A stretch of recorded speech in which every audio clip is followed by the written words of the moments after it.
Hey everybody, Eric here from Nomadic Fanatic. Hope you guys are doing well. Sitting here with my really social boy cat Opie here. Tara's over hiding in the corner, but you're going to get to see her later. Don't worry. Thanks for joining me on the channel, guys, here in Missouri. I have some exciting news.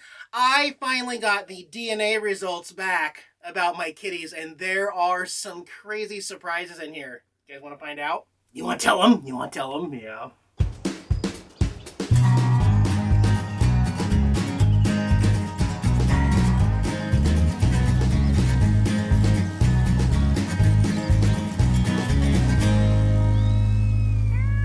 Guys, thanks for joining me here. We're going to take a little break. The Tater Tot lift video was a crazy video, and to be honest, I probably didn't give the kitties enough screen time, so I am very sorry about that. But yeah, I got the results back, the DNA test, to see what breeds my cats are. And some people might ask, Eric, why would it matter? Dogs have breeds. Dogs are actually different breeds, but cats are just cats. No. Cats have very specific breeds, and the main reason why I wanted to do this, well, actually, there's 4 reasons. Their breeds will tell them a little bit about their traits, their strengths, their weaknesses as far as hygiene possibly, and most importantly, because I've been through this before, their breeds will tell me some health concerns to be on the lookout for that are very common with the specific breeds. So Tara Bear here, she's my girl, and she's shy. She doesn't even like to play as much as Opie. She's totally different than Opie. So it'll be interesting to see these results and get some information back on the 2 kitties' different traits here. So how do these cat DNA test things work? Well, about 6 weeks ago, I had paid for and received 2 cat DNA tests. They had little swabs in them, so I had to swab underneath, actually inside their mouths, in there in their cheek, and then you got to press on their cheek to get a good DNA sample. Sealed both of those up, sent them away. Like I said, it's been 6 weeks. I feel like that's a really, really long time. I'd kind of forgotten that I'd sent them away, and now here they are. So, however, I am not going to be revealing the company specifically, at least yet, because I've been burned in the past. I was actually burned really bad when it came to dealing with Jax's ashes, and then the front paw print that I paid extra for, that turns out it only looks like a normal paw, not 7 toes like Jax was, and then they lied to me about it, and it got really ugly, and so I do believe that there's some trust involved, as people might say, with these companies, yeah. However, believe it or not, I'm still kind of cautious about sending sensitive data like my cat's DNA, through the mail and then through the internet, and dealing with pain through the internet. It is, maybe that's partly why I waited so long. I should have done this earlier, right? But I had some concerns. So I did all my research, filled out all my online forms, sent payment, and then authentication was sent with the numbers on the Q-tips with their DNA. It's all legit, and all of that was sent online using ExpressVPN on my computer. They are also sponsoring today's video, so thank you for that, ExpressVPN. For over 3.5 years now, I have trusted ExpressVPN to protect my online browsing and to protect my delicate online purchases and transactions. If I'm using an unsecure Wi-Fi connection, ExpressVPN reroutes my data through a secure server so it stays encrypted and safe. You can easily use it on all of your devices. I use it on my phone. I can choose from over 90 countries to reroute my connection. The app on my phone is simple. Open the app, select a country of your choice, it automatically connects, and just like that, we're connected and safe online. I won't purchase anything online without using ExpressVPN. Using the internet without ExpressVPN is like wiping before you poop. It don't make no sense. Get it, use it, and find out how you can get 3 months of ExpressVPN for free by visiting the link in the video description below, or by visiting expressvpn.com/nomadic. And thanks again, ExpressVPN, for sponsoring this video. Now, let's get back to those cat DNA results. All right, Tara, you're first. You remember when I stuck that weird Q-tip thing in your mouth? I'm sorry, you didn't like that, did you? Tara's personality is a little more sheltered and shy. If a stranger comes up to the RV, she hides. When we drive, she hides. Now, if something falls over in the RV, she hides. But I promise you, this little girl right here, this is the sweetest of all sweetheart cats. And her and I have grown an incredible bond together. But also having Opie join us and be a big brother to Tara has changed her and made her a sweeter girl. A sweeter girl. So, we have the results from Tara's DNA. So, Tara Bear. We detected 3 breeds from Tara's DNA. Western, 84% American domestic shorthair. Does that surprise you? You look like an American domestic shorthair. Also, 2% Bengal. Tara's 2% Bengal, guys. And she's also Eastern, 2% Oriental Shorthair. So 3 breeds. It's funny because she's like, I think she's the most common cat ever. I don't mean that, hang on. I don't mean that in a bad way, but let's look this up. I'm reading off ASPCApetinsurance.com, and it says here that they're popular house cats. Domestic short-haired cats make great family pets and are even referred to as house cats. They've been called alley cats, although the term tends to have a negative connotation. Not my girl. She's a good girl. Domestic short-hairs can come in seemingly infinite number of colors and patterns, maybe purple or plaid, but maybe not purple or plaid, but you can find them in brown, tan, white, black, red, orange, and the list goes on and on. Domestic short-haired cats make up 96% of all U.S. house cats.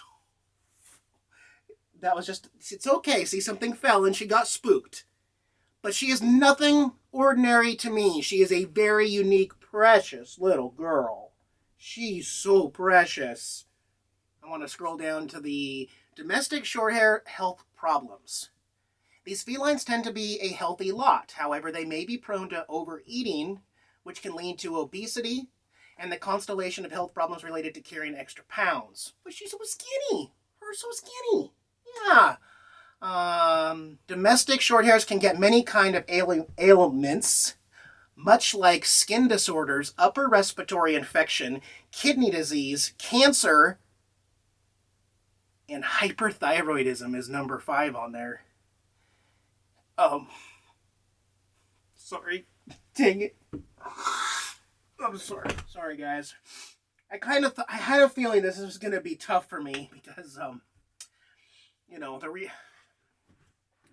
reason I'm doing this is to keep better tabs on my kitties and to avoid things, to keep an eye on things much earlier in time, to do more blood tests, and if we have any concerns, to know that this is possible. So, unfortunately, you know, I did lose Jax early at 11 years, and we didn't make it to his appointment for radiation for hyperthyroidism, and hopefully we can be better prepared. And I'm happy with this information. Tara has run off. Hang on. There she is. She's a sweet, sweet, good girl. Say, I'm a sweet girl, Dad. Yeah. Let me take a quick break, and then we'll do Opie next. Oh, he gives me kisses. Thank you. You know I needed a good cuddle. Since Opie's come into my life, he has been an absolute blessing of a boy cat. I have always considered him to be kind of an orange tabby. That's what I've always thought, just a long hair orange tabby.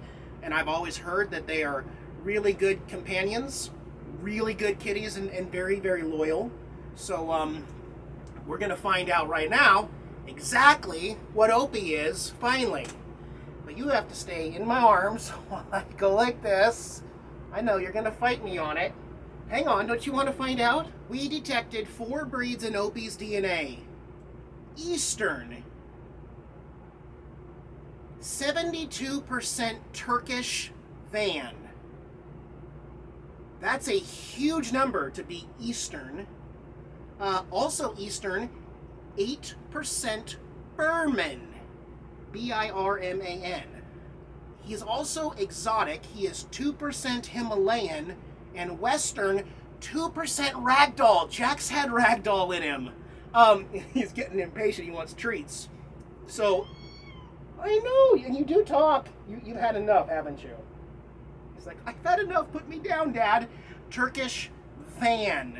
Again, according to ASPCA Pet Health Insurance, the Turkish van is an ancient breed and the exact date of origin is unknown. Although it is believed that they are a few thousand years old, similar to other cat breeds, a few legends exist about the cat's origin. One of them is that the Turkish van sailed aboard the Ark with Noah When the boat reached Mount Ararat, the cats supposedly hopped off the boat and swam until they found dry land. Coincidentally, Mount Ararat is not far from Lake Van, which is believed location where this breed began. He is not having anything to do with my lap right now. The majority of this breed's population can still be found in their native lands, but even then their numbers are not nearly as high when compared to other felines. If you want to find a Turkish van cat, you may have to travel to Turkey to find one. And I got my Opie in a rescue shelter. Oh my gosh. So, we got two opposite spectrums here. We have Tara, a 96% of all household tabby American short-hair cats, and then we have Opie, somehow his parents traveled from Turkey, and he's an exotic eastern rare cat. Could not script that. How exciting is that? Oh my gosh. Let's scroll down to the health concerns, common health issues. Turkish Vans are a relatively healthy cat breed. By looking after and staying on top of your four-legged friends' basic needs, there are greater odds you can keep your cat healthy for their entire life. Although cats of this breed are known to have few health issues, every cat is unique and can still develop some problems. According to our claims data, the top 5 issues that affect Turkish Vans include elevated liver enzymes, respiratory issues, cancer, ear infections, and diabetes. So both cats gave me a list of the 5 top health concerns that are very common with those specific breeds. I can understand the last 4, but the number 1, elevated liver enzymes, those are going to be something that are going to show up on both Tara and Opie's next annual screening, because we are going to do blood work every year. We're not waiting until later on in the game. I want to be able to catch those numbers. Had I been doing Jax's blood tests every year with his annual vaccinations and health checkups, we would have started to see those T4 counts slowly rise and rise. Without having a base limit and not knowing how long they had been so elevated, I had no idea how long Jax had been suffering from hyperthyroidism. So I'm going to do my own research after this video and kind of find out what's going on with the elevated liver enzymes. And I will be printing these out, hopefully, here, so that I can have copies in both of their folders next time I go in. And I'm going to bring you guys with me, because they both get done the same time of year, which is great. You know, take 2 cats. That'll be due in July, and I have no idea where I'll be at. Might be Sholo, actually. I might have to hit up Campervan Kevin's vet there in Sholo and make an appointment for these 2 fuzzy butts. I love them. Where are they, then? I'm making the video about you. Alright, Tara's gone and hid. So, Opie, you're going to have to say goodbye for your sister. My sister says bye, but she's really a putz. A big, big putz.